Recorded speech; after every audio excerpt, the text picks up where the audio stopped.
Bonjour et bienvenue dans les interviews Impact, lieu d'échange et de rencontres avec des intervenants de grande qualité venus des quatre coins du globe qui impactent le monde d'aujourd'hui, chacun à leur façon propre. Des moments hauts en couleur, en prise de conscience, en positivité et en bonne humeur sont garantis. Je me présente, Yannick Drico, je suis la créatrice et l'animatrice de ce podcast qui sera en diffusion sur ma chaîne YouTube ainsi que sur vos plateformes préférées de podcast. Sans plus attendre, je vous propose de plonger dans l'univers de notre intervenant du jour.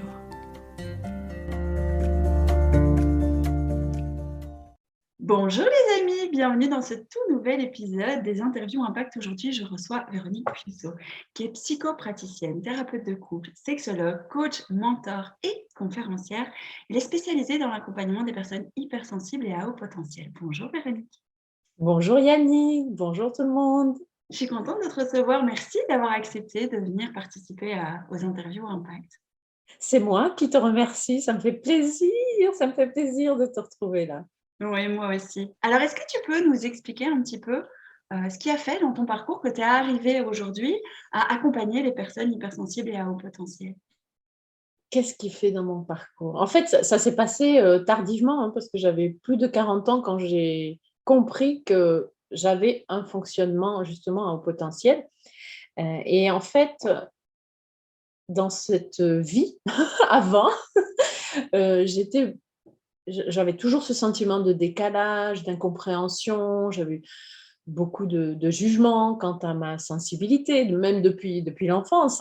Souvent, mes parents me faisaient des remarques, on pouvait rien me dire, j'étais susceptible, tout ça. Bon, puis après, une fois adulte, en fait, au niveau professionnel aussi, j'avais un niveau d'exigence qui était assez élevé, une envie de comprendre, je posais beaucoup de questions, une façon de formuler parfois ou de pointer certains mots qui pour moi n'avaient pas forcément le moment-là, ou en tout cas j'en faisais une interprétation et je voulais m'assurer que c'était vraiment le sens que mon interlocuteur y mettait. Puis alors, je passais un peu pour la casse-pied, enfin bon, bref. Euh, j'ai j'ai toujours eu envie J'étais passionnée par les relations depuis le départ, hein. Donc, les relations parents-enfants, les relations. J'ai ouvert un cabinet où je me suis autorisée, j'ai envie de dire, en parallèle à mon activité au bloc opératoire, parce que j'ai travaillé plus de 20 ans au bloc opératoire en tant qu'infirmière spécialisée. J'avais ouvert un cabinet parce que j'avais envie de créer quelque chose. Il y a eu toute une histoire aussi, comment ce moment est venu. C'était un peu un hasard en fait, finalement. Mais après, j'avais vraiment du plaisir parce que cette passion pour les nouveau-nés puis la relation parent-enfant, je pouvais lui donner de la place là de façon autonome. Donc, j'avais mon activité au bloc et mon activité au cabinet où j'accompagnais les parents dans le cadre du massage prénatal, du massage parent-bébé et du portage en écharpe parce que je me suis formée pour ces secteurs-là. Wow. Donc là, j'étais aux anges, quoi. Oui. J'étais aux anges. C'était comme un rêve parce que j'avais très envie de travailler dans le milieu de la périnatalité. Puis pour différentes raisons, ça ne s'est pas fait comme ça quand je suis venue en Suisse parce que je suis française d'origine et je suis venue vivre en Suisse. Et puis du coup, c'était comme un rêve, mais en fait un rêve qui est resté toujours dans une case un petit peu activité accessoire, si tu veux, parce que vis-à-vis de mon entourage, mon vrai métier, c'était quand même infirmière de bloc opératoire. Puis c'était sur ce mieux qu'on pouvait compter. Ben oui, et puis à la fin du mois, tu sais, tu as un salaire, quoi, il tombe. Là. Quand tu as une activité indépendante, puis que tu lances comme ça, il y a toujours un peu d'incertitude et tout. Enfin, en tout cas, donc, c'est resté un peu. Mon rêve, je le réalisais, mais il est resté quand même un peu petit. Puis, j'avais toujours envie de me former davantage. En fait, je ne savais pas ce que je cherchais, mais j'avais cette soif, quoi. Et puis, mon environnement me renvoyait le fait que j'étais instable, que je ne savais pas ce que je voulais. À chaque fois que je faisais une formation, tout le monde croyait que j'étais arrivée, sauf que moi, je n'avais pas l'intention d'arriver. J'avais juste l'intention de prendre du plaisir, de répondre à des questions, de m'enrichir.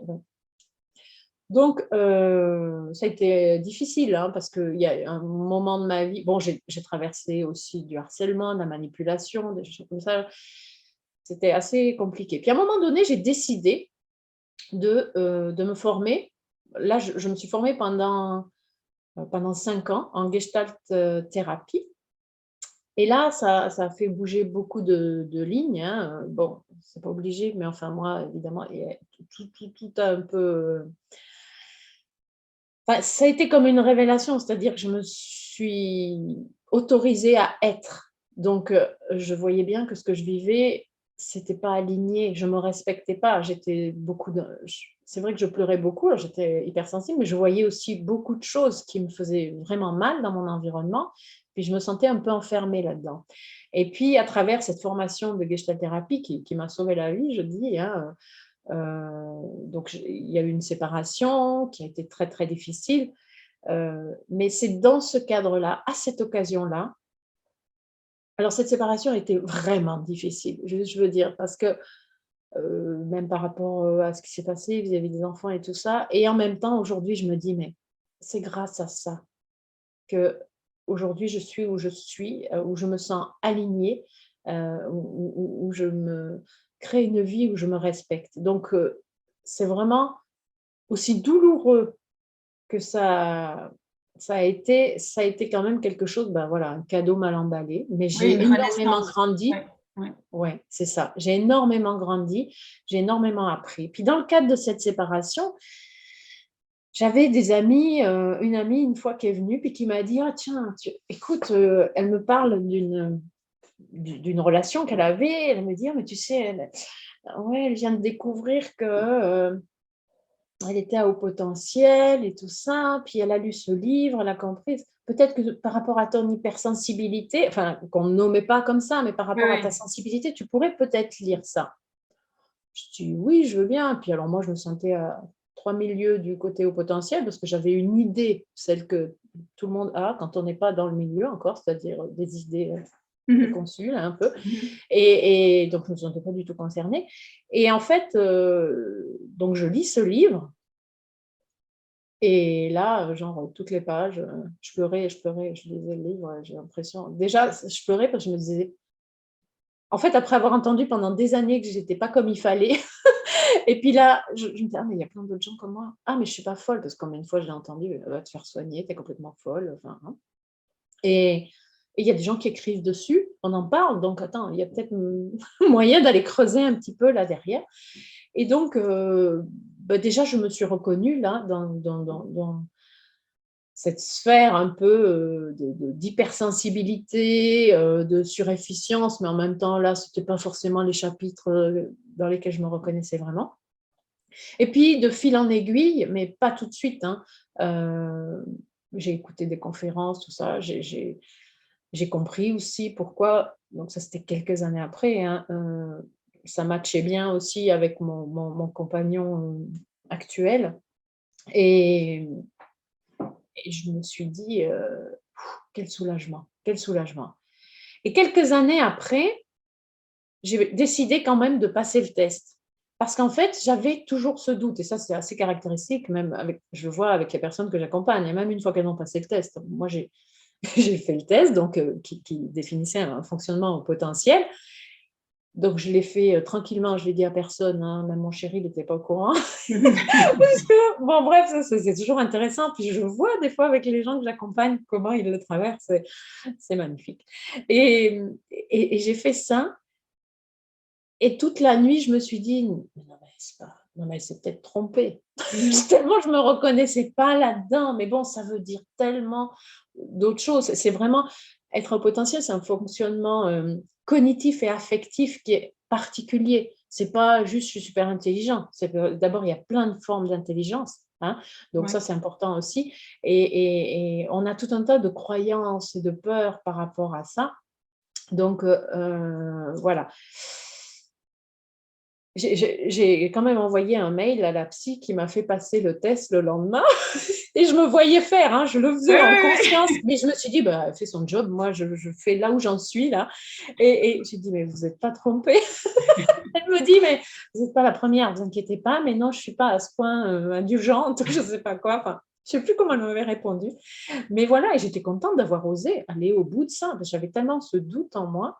Mais du coup, ce test Alors, c'est loin de moi l'idée, parce que en tant que gestalt thérapeute, on n'aime pas mettre dans les cases, hein. Oui. Donc, c'est pas du tout pour mettre dans des cases, ou me mettre dans une case, parce que moi je fais pas passer les tests, hein. Je suis pas en train de faire de la pub pour le test, mais je dis en passant, parce qu'il y a toujours des fois des commentaires, mais, en fait, c'est juste mettre un nouvel éclairage sur nos caractéristiques.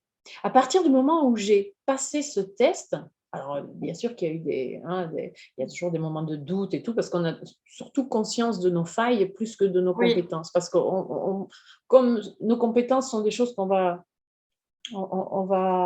faire avec tellement de facilité qu'on imagine que c'est facile pour tout le monde. Alors, de temps oui. en temps, on voit bien que non, mais on va s'agacer peut-être parce que ça nous semble tellement une évidence ou la base, tu vois. Alors, on a conscience de ces failles et c'est ça qui nous met aussi ce doute, en permanence. Alors je ne sais pas pourquoi je te parlais du doute là, mais Non, mais tu parlais du fait de savoir que tu étais HP et oui, du coup de ne pas mettre dans des cases, mais que c'était bien voilà, justement de savoir pour avoir voilà. une nouvelle C'est-à-dire lumière. ouais, c'est-à-dire qu'à ce moment-là, beh, il y a un déclic qui s'est fait, c'est-à-dire que j'ai le droit, enfin en tout cas c'était comme ça que je le vivais, Mhm, hein, bien mhm. sûr que, j'aurais pu réaliser ça plus tôt, mais enfin c'est mon chemin de vie et puis Bien il y a sûr. pas il y a pas de rythme juste ou pas juste, on fait avec aussi l'environnement dans lequel, on gravite et puis voilà. Donc j'ai le droit d'exister tel que je suis pas seule, il y a plein de gens aussi, hein, et et je peux m'autoriser à aller nourrir ces besoins de formation, ces besoins, affectifs. Je peux, heu, accueillir ma sensibilité, hein, parce que finalement, c'est aussi un super pouvoir quelque part. Cette capacité à capter le monde avec autant de finesse, autant de détails, autant d'intensité aussi, Et tu hein. peux justement expliquer c'est quoi être hypersensible et haut potentiel? Ouais, quand on est, alors pour faire bref, au potentiel, on va définir, alors évidemment, il y a des endroits où c'est un peu différent, mais c'est un QI supérieur à 130, mais c'est, comme je le disais tout à l'heure, un fonctionnement d'abord. On va parler, certains parlent de pensée en arborescence. Moi, je dis souvent une pensée foisonnante. Les choses, elles vont très vite. Au niveau neuronal, au niveau des neurones, il y a une gaine de myéline qui est beaucoup plus épaisse, qui fait passer l'information plus vite. C'est un fonctionnement donc cognitif, mais affectif aussi, différent. Beaucoup de hauts potentiels sont hypersensibles. Bon, certains, mais on ne le vit pas tous de la même manière. Euh, on parle au potentiel complexe ou laminaire, mais ça, bon, c'est encore, il y a plusieurs profils, mais chez les laminaires, ils sont souvent un petit peu plus, leurs émotions, elles sont parfois verrouillées un peu. C'est-à-dire que on va avoir des hypersensibles qui ont verrouillé leurs émotions parce que c'était trop intense, trop fort. Donc, ils les ont mis à distance un peu, ils sont un petit peu coupés de leurs émotions. Mais ça ne veut pas dire qu'ils ne sont pas sensibles. Donc là aussi, il y a parfois des polémiques suivant les Mhm. cliniciens, les scientifiques, il y a plein de choses. On a encore beaucoup à apprendre. Et donc voilà, donc c'est vraiment ce fonctionnement. Tu peux avoir un QI élevé et pas être à haut potentiel. D'accord? Ce n'est pas parce que tu as un QI élevé que tu as un quotient intellectuel, donc, euh, que tu vas être à haut potentiel. C'est vraiment cet amalgame du fonctionnement aussi affectif et émotionnel. Les personnes hypersensibles ne sont pas forcément à haut potentiel parce qu'elles n'ont pas forcément ce QI, mais on va retrouver beaucoup d'éléments, de points communs aussi. Quand on est hypersensible, on a nos émotions qui sont vécues de façon très intense. Donc, on peut passer, elles sont vécues de façon très intense et aussi avec une grande variabilité. C'est-à-dire qu'on peut avoir des hauts très, très hauts. Enfin, c'est pas on peut, c'est que c'est très, très haut chez nous. C'est pas, ah, je suis contente, c'est, oh, je suis exaltée, je suis, tu vois. Et puis, on peut avoir des moments de down, de tristesse vraiment très profonde, des douleurs. Tout est ressenti de façon exponentielle, en fait, chez l'hypersensible. Et puis, il peut y avoir cette hypersensibilité émotionnelle, mais il peut y avoir aussi cette hypersensibilité des sens. hein, qui vont être exacerbés. Donc, on peut avoir un ou plusieurs sens d'exacerbés, la vue, l'ouïe, l'odorat. Tu sais, celle qui sent avant tout le monde, il y a une odeur de Mhm. brûlé quelque part, il y a, ou alors, mais j'entends un petit bruit là qui m'agace. Hein? J'entends, il y a un truc comme une espèce de radar, de sonar, je ne sais pas quoi, là, qui, puis, ah bon, mais non, mais moi, j'entends rien. Non, mais tu Ouais. vois, il y a des perceptions. On va, en tant qu'hypersensible, comme on va capter le monde avec beaucoup plus de détails et beaucoup plus d'intensité, on peut être aussi rapidement saturé, notre système nerveux va être rapidement saturé. Si par exemple on est dans une foule, s'il y a beaucoup de monde qui parle en même temps, si je suis dans un restaurant et puis que je suis en train de discuter avec toi, puis j'entends en même temps la conversation des autres, j'entends le cliquetis des assiettes en cuisine, j'entends le marteau-piqueur dans la rue ou comme ça, tu vois, on a tout ça, on n'arrive pas. On parle des fois du déficit d'inhibition latente, c'est-à-dire que notre cerveau, il ne filtre pas Ouais. souvent. T'as tout en une fois qui arrive, en fait. C'est-à-dire que je peux me concentrer sur ta conversation, sur notre conversation, mais je vais quand même percevoir, alors que d'autres personnes vont se concentrer là, puis je fais ma bulle, puis j'entends rien du reste. Hein. Mais tout à coup, pendant qu'on discute, oh là là, il y a l'autre qui a dit une phrase là, et puis ça fait tilt, tu vois, et du coup, je peux perdre le fil aussi. Et ça m'arrivait des fois avant, je me disais, oh, je suis complètement folle, c'est l'Alzheimer, je sais plus ce que je dis. Puis, non, sauf que juste maintenant, je sais que j'ai plein de parenthèses qui s'ouvrent, j'ai plein de dossiers en haut, comme quand tu es sur l'ordi, tu vois. Et puis parfois, tu as perdu le fil, mais c'est juste, j'accueille, j'accepte, puis hop, le fil il revient. Hein. Mais ce qui est important, c'est que nous, on puisse comprendre que c'est juste c'est notre fonctionnement. Et puis, on n'a pas ni à le cacher, ni à s'en excuser. Parce que quand on ne sait pas ça, quand on croit qu'on est un peu bizarre, hein, et puis on coupe les cheveux en quatre, comme on nous le renvoie ou comme ça, on se sent coupable de quelque chose. Et puis souvent, on met beaucoup d'énergie à essayer de correspondre à ce qu'on pense qu'on devrait être en fonction de ce que les gens nous renvoient.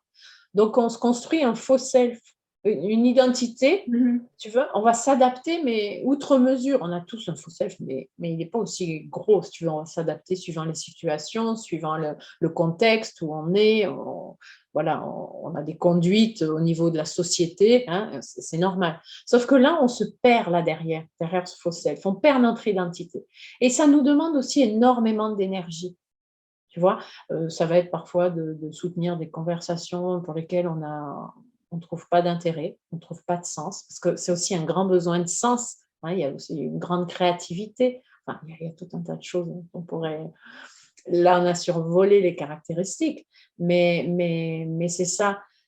Chez les hypersensibles, il y a aussi une grande créativité dont ils n'ont pas forcément conscience, hein, qui peut prendre beaucoup de formes. C'est-à-dire la créativité, c'est pas forcément je fais de l'art.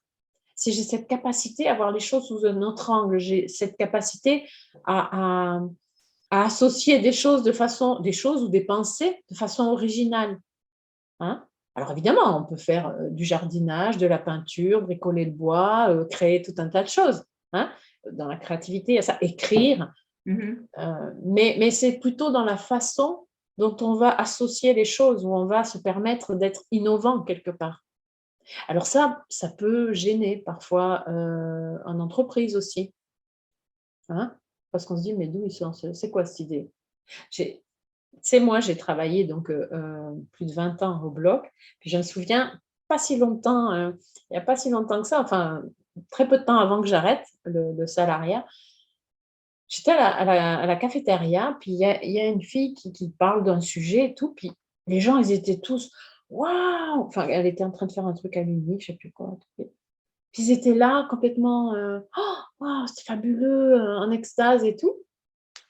Et moi, à cette époque, j'étais sidérée. Genre, ça faisait 8 ans ou 10 ans que j'avais parlé de ça. Puis moi, c'était passé comme ça. Enfin, et eux, ils découvraient quelque chose. Puis je sors, et puis il y a un médecin anesthésiste qui me dit, ben, vous voyez, c'est ça quand on est trop en avance. Alors, c'est pas du tout pour me la péter tout, parce que c'est pas le cas. C'est juste que des fois, l'environnement n'est pas prêt. Enfin, c'était pas une Entendre, invention, ouais. hein, j'avais rien. Mais c'est juste que Et c'est violent. C'est comme parfois, on va avoir une intuition très forte, puis on va en faire part et on va passer pour une folle. Puis 10 minutes après, ce qu'on avait dit, ça vient de se réaliser, ou 3 heures ou 3 jours après. Et des fois, c'est difficile parce qu'on se dit, mais je vous l'avais dit, pourquoi vous, hein? Donc, Oui, tu as ce sentiment d'être transparente, en fait, à ce moment-là, de ne pas avoir ta place, de ne pas être entendue, écoutée. bah, c'est-à-dire que c'est même pas, c'est pas une question d'ego, c'est une question qu'on pourrait amener quelque chose, contribuer, tu vois, au groupe, là, aux collègues, ça, mais qu'en fait, à ce moment-là, ils ne sont pas en mesure de l'entendre. Et oui, il y a comme un sentiment d'injustice à un moment donné, de dire, mais attends, mais on aurait pu gagner 5 ans, on va dire. Mais tu vois, et puis il y a quelque chose qui est un peu douloureux. Après, il y a des blessures aussi, hein, des blessures de rejet, des choses comme ça, que ça va venir appuyer sur ces blessures-là. Mais du coup, c'était génial parce qu'en fait, ce médecin anesthésiste, je me souviens très bien, puis lui, il était un peu aussi... Donc, en fait, il n'y a pas eu besoin de lui dire grand-chose. Je lui ai dit, mais ça, j'en parlais il y a 8 ou 10 ans, je ne sais plus. Il me dit, oui, vous voyez. Et il ne m'a même pas dit, mais quoi, pourquoi? Non, il savait très bien. J'adorais. Donc, quand on connecte avec des gens comme ça, et c'est ça aussi qui est important, mettre du sens sur notre hypersensibilité, notre potentiel, ça nous permet de s'autoriser aussi à aller dans des lieux, de connecter avec des personnes. Enfin, c'est-à-dire que oui, je sais pas, si moi j'adore aller dans les musées puis que ça gave tout mon environnement, puis bah, je vais pas oser parce que ouais, je suis ennuyeuse, parce que c'est parce que là, ou de temps en temps je vais m'autoriser parce que je me dis j'ai le droit quand même. Mais tu vois, mais si à un moment donné c'est comme ça et moi j'ai besoin de connecter avec des gens qui sont, même si je les connais pas dans le musée, enfin tu vois, mais tu sens que ces gens ils sont sensibles à la même beauté, qui sont animés par cet élan-là, il y a une énergie qui va te nourrir, tu vois. Et c'est ça, et c'est s'autoriser à aller connecter avec des gens, bah, peut-être, comme diraient certains, aussi perchés que toi, mais ça c'est un jugement, mais peu importe, mais qui se sentent vibrer pour enfin, les mêmes choses. Mais ils vont vibrer chacun à leur manière. Hein. Sauf que, tu vois, chez les HP, il y a beaucoup des hypersensibles aussi cette envie de contribuer à un monde meilleur. Hein. Et ça, quand tu es animé par ça et que tu te retrouves au milieu d'un groupe d'entrepreneurs animés par la même chose, tu te sens juste revivre. Ça te booste. Et c'est vraiment pour ça qu'aujourd'hui, dans mes accompagnements, justement, de personnes atypiques, au potentiel, comme ça, j'ai envie de créer ça, j'ai envie de créer ces moments où on va se retrouver, où on va mettre en commun nos problématiques, nos célébrations, nos joies, nos questionnements, parce qu'on va voilà, faire comme un cerveau collectif où on va se soutenir en toute humilité, en toute vulnérabilité, et où chacun va se serrer les coudes parce que c'est ensemble qu'on va avancer comme ça. On ne peut pas avancer tout seul dans son coin isolé. Enfin, on va avancer, mais pas très loin et moins vite. Oui. Et puis, ça va être plus souffrant et puis beaucoup plus triste. Et donc, tu parlais aussi en off, parce qu'on a discuté pas mal toutes les deux avant cette interview, comme ça vous saurez tout, chers auditeurs. On avait parlé aussi de cette reprise de pouvoir, en fait, que tu as eue quand tu as découvert, en fait, tout ça, et du coup, ben, que tu as enlevé cette étiquette de « je suis pas folle », en fait. Hein. Et donc, tu as repris vraiment ta pleine puissance à ce moment-là. C'est ça, c'est quelque chose d'essentiel. C'est-à-dire que pendant longtemps, j'ai laissé mon environnement me définir. Voilà, t'es folle ou t'es jamais satisfaite, t'en veux toujours plus, ou t'es exigeante, ou comme ça. Puis j'ai fini par le croire, hein. Mais parce que je ne me connaissais pas, parce que j'étais pas connectée à mes besoins. J'entendais que les gens me renvoyaient ça, que ce soit des proches ou la société ou comme ça. Et puis je me disais que c'était mal, quoi. Donc en fait, je leur laissais le pouvoir sur ma vie parce que je m'interdisais de faire des choses ou je me jugeais. Donc, c'est comme si c'était eux qui tenaient le crayon pour écrire ma vie. Et en fait, à un moment donné, j'ai eu quand même des épisodes, parce que là, c'est du condensé un peu mélangé aussi, mais J'espère que vous suivez si jamais. En tout cas, moi, je suis. Donc, ça devrait aller pour les auditeurs. Ça va aller. Si jamais, n'hésitez pas dans les commentaires à mettre des Oui. questions. Je me ferai un plaisir d'y répondre. Enfin, voilà. Donc, si je laisse l'autre écrire ma vie, je me sentais de plus en plus éteinte, tu vois. Je me sentais, ma flamme, là, elle s'éteignait. À un moment donné, je me suis dit, il faut sauver ma peau. Et j'avais de plus en plus de signaux corporels aussi. Parce que le corps, il nous dit plein de choses. Le corps, il nous envoie des messages. Et en fait, moi, j'ai essayé plein de choses parce que au début, j'ai passé des examens et tout. Oh ben non, rien de spécial au début. Hein. Après, c'était autre chose, je me suis retrouvée aux urgences. Mais... Non, alors je faisais de l'homéopathie, de l'auriculothérapie, puis j'avais des douleurs par-ci, par-là. Bref, le jour où j'ai décidé stop, parce que ça ne pouvait plus durer, je ne voulais plus, mais je ne savais pas ce qui m'attendait après. C'est juste que c'était stop. J'ai tout essayé. Ben, je me noyais dans le travail aussi. Hein. Et puis, ça ne peut plus durer. Je me choisis. Hein. Et c'est pour ça qu'il y a un de mes accompagnements qui s'appelle Oser se choisir. Mais je me suis choisie. Inutile de dire qu'après, j'ai plus eu ces douleurs. Hein. J'étais beaucoup plus alignée. Et là, j'ai repris, parce que j'ai commencé ma formation de gestalt thérapeute, là c'était le début, hein. C'était au tout début, donc là je me suis choisie. Et j'ai compris cette notion de responsabilité. C'est que se responsabiliser, les gens n'aiment pas beaucoup quand on parle de ça parce qu'ils confondent les choses. Si je suis responsable, même si je suis je peux être dans une relation toxique et tout, puis on dit « Ah non, mais attends, mais c'est dégueulasse hein, ce qu'il fait » ou machin. Ok, mais pourquoi? Alors, il faut un certain temps avant de le comprendre, mais c'est qu'il y a des failles en toi qui permettent ça.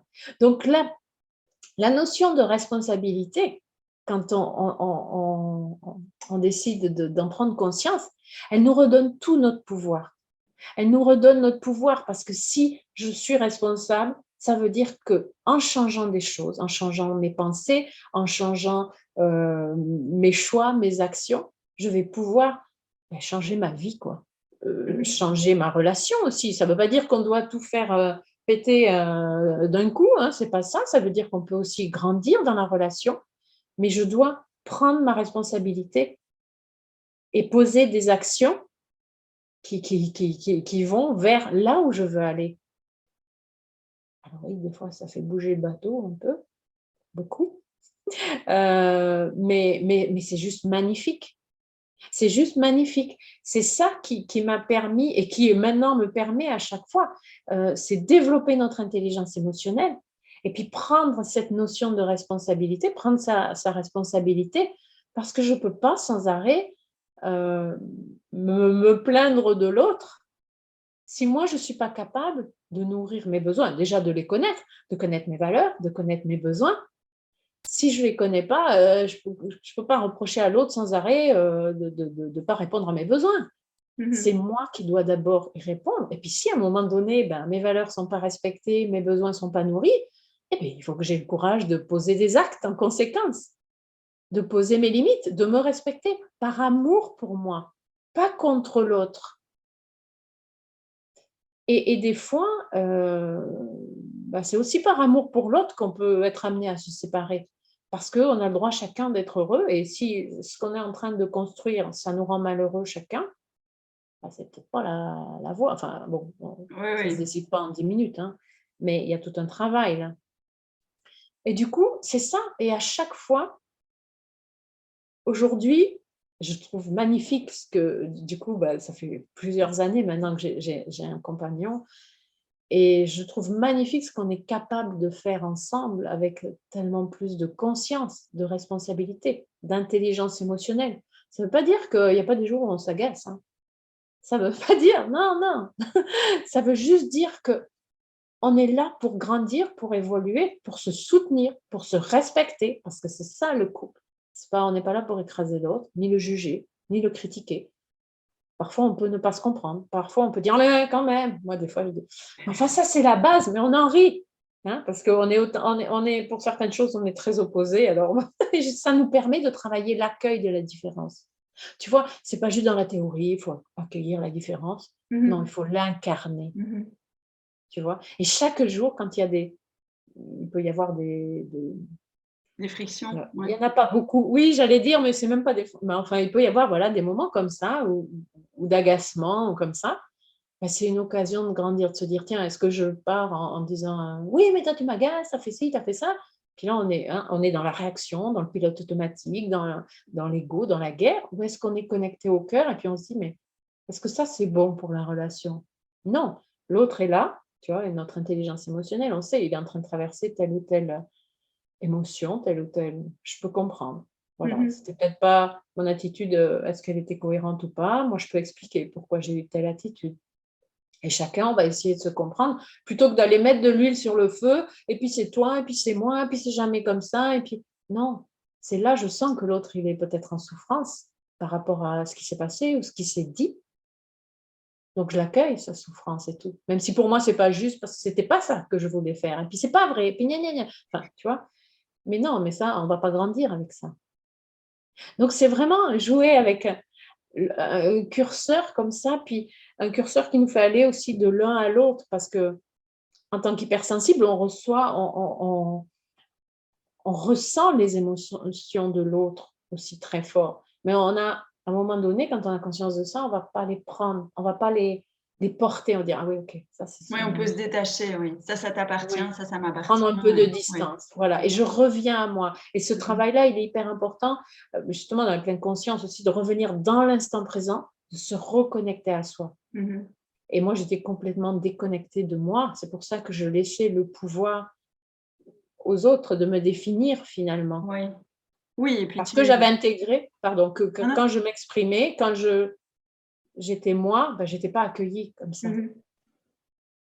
Oui, comme tu expliquais, du coup, tu avais un faux self, en fait et le Ouais, fait d'avoir ça, ça t'a permis, bah, justement d'être toi dans ta pleine puissance et de travailler sur d'autres choses et de voir d'autres choses et d'expérimenter d'autres choses et du coup de créer ces magnifiques accompagnements que tu nous offres aujourd'hui pour les personnes qui sont aussi, c'est ça. Et puis c'est pas juste je vous accompagne parce que moi j'ai appris, je suis psy, je suis mmh ci, je suis coach, machin, je suis mentor et tout.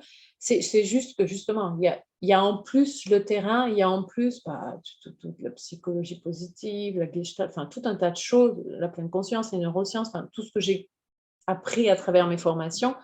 Et l'idée, c'est vraiment d'être là à côté des gens et puis de leur dire: «Oui, c'est possible et ce pouvoir, il est là en vous». Et il y a tout un tas de choses que j'ai manifestées dans ma vie, mais pourquoi? Et ça, j'avais pas encore connaissance de la des règles de l'univers à cette époque-là, mais quand je vois, et même, dernièrement par rapport à là où on habite et tout, mais c'est juste fabuleux ce pouvoir qu'on a en nous, hein. Donc oui, c'est possible, c'est pas seulement parce que les gens, ils ont une vie facile et puis c'est compliqué pour moi je peux pas. Non, moi c'était compliqué aussi pour moi, mais il a fallu traverser, mh. et ça, si on traverse pas, on peut pas évoluer. On a besoin de traverser ces épreuves, de les vivre et puis de se remettre en marche. Et ce qui va faire le changement, c'est comment, oui, comment on va se diriger, hein? Comment on va se diriger à travers ces épreuves. C'est pas l'épreuve qui me définit, c'est ce que je fais de cette épreuve-là. Donc, c'est vraiment pour moi ces accompagnements, c'est des espaces, il y a plusieurs formes, que ce soit pour le couple, que ce soit en individuel ou en groupe. Je suis en train de travailler là avec mon assistante pour faire un accompagnement de groupe et tout ça. Mais c'est vraiment de créer un espace où on va se soutenir, où on va, pouvoir se reconnecter à soi, où on va s'élever ensemble, où on va s'écouter, où on va s'encourager, hein, parce que tout est possible.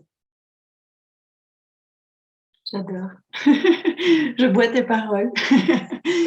Non, j'aime Ça va, beaucoup. tu dors pas, c'était pas que Non, je tu dors dormais. pas. Non, je suis passionnée. Je suis hypnotisée par tes mots. J'aime beaucoup. Alors, pour ceux qui nous écoutent, moi, je pourrais passer des heures avec Véronique. Je pourrais l'écouter des journées entières. Donc, je ne dormais pas. J'étais juste captivée. Et, euh, et j'aime beaucoup bah, ces multifacettes que tu apportes aussi. Tu vois, t'es pas, t'as plusieurs casquettes, il y a plusieurs choses déjà que toi tu as vécu, que tu as expérimenté, et donc je trouve ça super important en tant que d'accompagner, d'accompagnant, je vais y arriver, je cherche mes mots, de pouvoir avoir justement transcendé, marché le chemin en fait, pour montrer et soutenir au mieux euh, et pouvoir vraiment montrer aux personnes que oui, c'est possible. Comme tu dis, c'était pas facile pour toi, et c'est pas facile pour eux, mais c'est possible. Donc j'aime beaucoup ce que tu dis. Et d'ailleurs, pour les personnes qui nous écoutent et qui pensent se reconnaître dans l'hypersensibilité, il y a sur ton site internet, je mettrai vraiment toutes les coordonnées en dessous. Il y a un petit questionnaire test qu'on peut faire pour voir si on est gratuit. hypersensible. Et puis, il y a plusieurs offres d'accompagnement. Alors, il n'y a pas encore l'offre de groupe pour l'instant, parce qu'elle est en préparation avec ton assistante, mais ça va venir. Oui. Mais par contre, il y a déjà deux ou trois possibilités de travailler avec toi. Et, il y a plusieurs. Il y a l'immersion aussi, là, qui aura lieu le 2 et 3 juillet. Je pense qu'aujourd'hui, je mets la page sur le site pour l'immersion. C'est pour un groupe de 4-5 entrepreneuses. On va se reconnecter à la nature dans ma bulle, là, parce que cet endroit, il est tellement ressourçant, tellement fabuleux, où je serai disponible, non pas pour 50 minutes pour une séance de thérapie ou d'accompagnement, de coaching, mais 2 jours, un samedi et un dimanche. Donc, je vais mettre cette page-là, vous pourrez aller voir. Et je voulais juste rebondir sur une chose, là, vite. Oui, vas-y. Tu parlais des multicasquettes. Oui, il y a plusieurs choses, thérapeute de couple, sexologue, psychopraticienne, gestalt thérapie, neurosciences, psychologie positive et tout. Il y a tout ça. Mais en fait, moi, au centre, ce qui est important, c'est la base. Sur quoi je travaille, c'est sur la relation. Parce que, c'est ce qui me passionne. Et parce que pour moi, tout part de là. C'est de la relation d'abord à soi. C'est une fois qu'on a travaillé, qu'on nourrit cette relation à soi, qu'on va avoir des bonnes relations avec les autres, que ce soit au niveau du couple, au niveau professionnel, peu importe. Et c'est là qu'on va créer une vie qui va nous ressembler, évidemment qui ne ressemble pas à celle de la voisine. Mais donc, voilà, il y a tout ça, puis on peut se dire, ah non, mais elle fait quoi, elle nous parle de masturbation, oui, je suis sexologue et thérapeute de couple, mais je parle de la pleine conscience, je parle, bon bref, du cerveau, je parle parce que je suis formée à ça et que ce sont des outils qui me permettent de vous accompagner vers une belle connexion à vous pour être avec une belle connexion au monde, en fait, et à tout ce qui vous entoure. Waouh, magnifique. Et si tu avais quelque chose que tu voudrais transmettre, une clé qui pourrait retenir, tu as envie de partager avec nos auditeurs? Alors, une clé, bon là, il y a déjà c'est ce que je viens de dire par rapport à la connexion à soi, pour moi, c'est la base. Mais une clé, c'est une des clés du trousseau, c'est ce besoin de revenir à l'instant présent régulièrement. Parce que j'ai aussi beaucoup de gens qui disent, ou des fois sur les réseaux sociaux, parce que je suis présente sur plusieurs réseaux sociaux, qui disent « Oh là là, oui, mais la vie va tellement vite, hein, c'est horrible, on n'a le temps de rien. » J'ai aussi eu, je me suis levée pendant longtemps, à 4 heures, 5 heures du matin, je bossais 10 heures, 12 heures par jour, debout. Enfin, voilà, j'avais même pas le temps d'aller faire pipi, bref, là où je travaillais. Des fois, pas de manger aussi. Donc oui, j'ai connu, je sais. Et puis la vie, elle va très vite. Mais c'est justement pour ça que c'est important de revenir là, pour se centrer et se connecter à soi. Si je ne prends pas le temps de revenir dans l'instant présent, pour mettre de la conscience, et puis de ressentir quels sont mes besoins, ça va être difficile. Donc, ça, cette clé, pour moi, elle est importante. Merci Véronique pour tout ce que tu nous as partagé. C'était super. J'ai adoré. Je suis sûre que les auditeurs m'ont adoré aussi. J'espère, en tout cas, j'espère que ça peut leur ouvrir des pistes de réflexion. Et puis moi, j'ai dit, voilà, à chaque fois, pour moi, c'est important que ce soit faire des conférences sur scène ou alors en ligne ou dans différents contextes ou même à travers les réseaux, les vidéos que je fais et tout. Pour moi, à chaque fois, ce sont des petites graines que je sème. Et puis, chacun prend ce qu'il peut. Des fois, il y a des choses qui peuvent déranger un peu, qui peuvent piquer parce qu'on n'est pas prêt à entendre, ou en tout cas, on les entend à un certain niveau. Puis on va dire, oui, alors ça m'étonnerait. Voilà, mais dans 2 ans ou dans 6 mois, peut-être on va dire, ah, c'est ça qu'elle voulait dire. Donc, je te remercie vraiment de m'offrir cet espace pour partager à toute ta communauté tout ça. Et puis, ce moment avec toi, j'ai vraiment beaucoup de plaisir. Merci beaucoup et merci à vous qui nous avez écoutés. Donc pour retrouver Véronique, je vous mettrai tous les liens en dessous de la vidéo. Elle est sur Insta, sur Facebook, il y a sa chaîne YouTube. Je vous mets aussi le lien de son site et ta TikTok aussi, c'est ça que tu allais dire? J'ai TikTok et je Oui. suis en train de découvrir les coulisses des podcasts. Alors, il n'est pas encore créé, mais j'ai déjà fait la vignette. Donc, je vais aussi... Tu seras partout. On pourra te trouver partout. Quelqu'un m'a dit ça hier. Dans un commentaire, elle m'a dit, mais je te vois partout. J'ai dit, bonne nouvelle. C'est bien, comme ça. Enfin, si c'est intéressant ce que tu vois et ce que tu entends, ça va.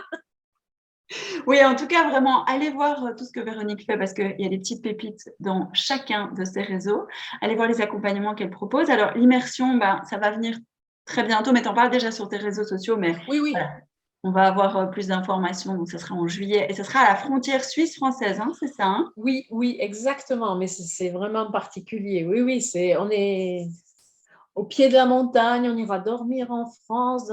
C'est un ancien refuge, mais qui a été rénové, qui est juste magnifique, et avec une vue somptueuse, enfin bref, de belles énergies.